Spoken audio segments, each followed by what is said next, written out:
Google just made a huge change to the way its search engine works, cramming artificial intelligence into the top of nearly every result. And instead of cheering, a whole lot of people responded by packing up and leaving. They are flocking to a rival search engine with a goofy name, DuckDuckGo, and the numbers are wild.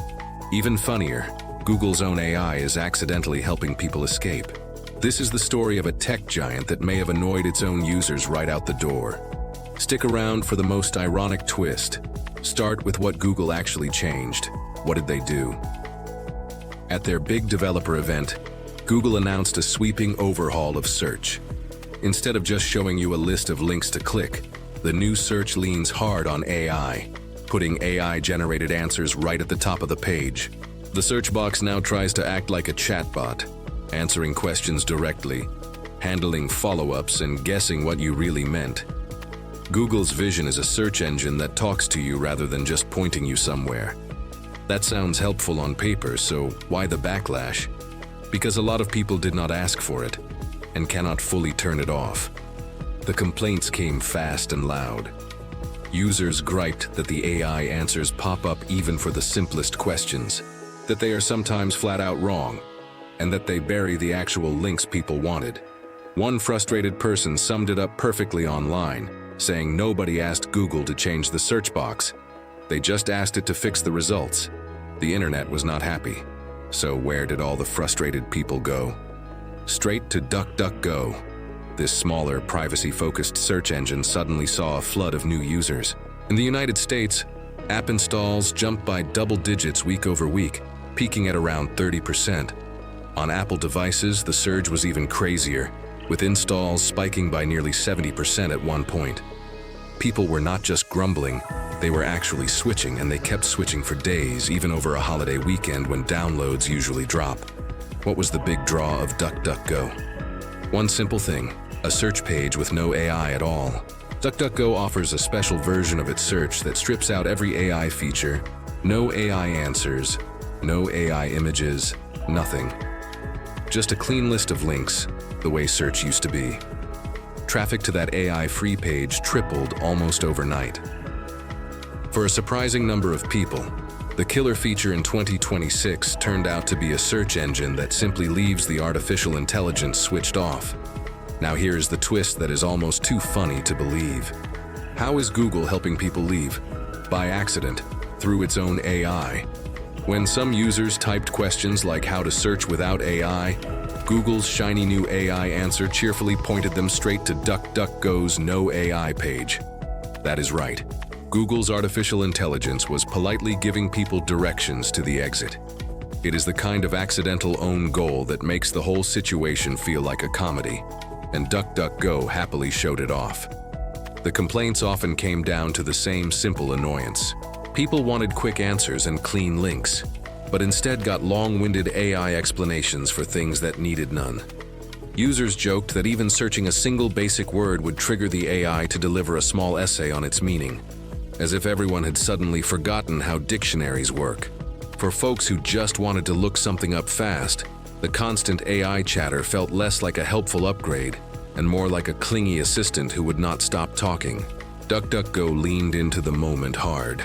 How did they react? With pure glee, the company posted online that people were not just complaining about Google's changes, they were leaving, and cheekily declared that it was time to fire Google. Its chief executive argued that Google was force-feeding everyone AI with no way to opt out, and that as a result, the search results were actually getting worse instead of better. For a small company taking on a giant, it was a golden marketing opportunity, and they seized it. But here is an important catch that keeps the story honest. Is DuckDuckGo actually anti-AI? Not at all, and this is key. DuckDuckGo has its own AI tools, including a chatbot that taps into models from several major AI companies. The difference is that DuckDuckGo makes the AI optional, something you turn on if you want it, rather than something forced upon you. The company describes itself as pro-choice, not anti-AI. Its whole pitch is simply about letting users decide how much AI they want, which clearly struck a nerve. DuckDuckGo also made the switch genuinely easy, which matters more than it sounds. Search habits are famously sticky, and most people never bother to change their default. So the company rolled out simple browser add-ons that let users lock in the AI-free search with a single click, removing the friction that usually keeps people glued to Google. By turning a vague feeling of annoyance into a one-tap solution, DuckDuckGo gave the protest a real way to stick, rather than fizzling out after a few angry posts online. This little revolt is also part of a much bigger mood. Is this just about search? Not really. There is a growing wave of pushback against AI being shoved into everything. People have protested plans for giant AI data centers near their towns, worried about the huge amounts of power and water they gobble up. Students have even booed at the mere mention of AI during graduation speeches. The Google search backlash is one loud example of a broader feeling that AI is being forced on people whether they like it or not. Before anyone declares Google doomed, though, a reality check is in order. Is Google actually in trouble? Honestly, not yet. Google still dominates search by a massive margin, handling the overwhelming majority of the world's searches. DuckDuckGo, even after its big surge, still holds only a small sliver of the market. Google also points out that its AI answers have been around for a couple of years, and that a basic link view still exists, even if it is not the default. A spike in installs is not the same as a real shift in power. Still, the moment matters more than the raw numbers suggest. Why does this story count? Because it challenges an idea that big tech has pushed for years, that more AI always means a better product. DuckDuckGo is betting on the opposite, that some people will happily choose a service precisely because it adds less AI, not more. If that bet pays off, it could force every tech company to rethink whether cramming AI into everything is really what users want. There is a small irony worth savoring in all of this. Google spent years and untold billions trying to make its search the smartest on the planet, and a chunk of users responded by begging for something simpler. It turns out that intelligence, at least the artificial kind, is not always what people want from a tool.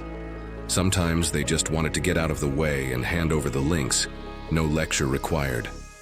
So the Great Search Rebellion of 2026 is a fascinating little drama. A tech titan made a bold move, a chunk of its users revolted, and a scrappy underdog with a silly name became the surprise hero. Whether this turns into a lasting shift or just a brief protest, it sent a clear message. People want a choice, and when a company forgets that, even something as simple as a search box can send them running for the door. If this made you smile, give it a like and subscribe for more. Tell us in the comments how you feel about AI in search. Ware Vault has more coming.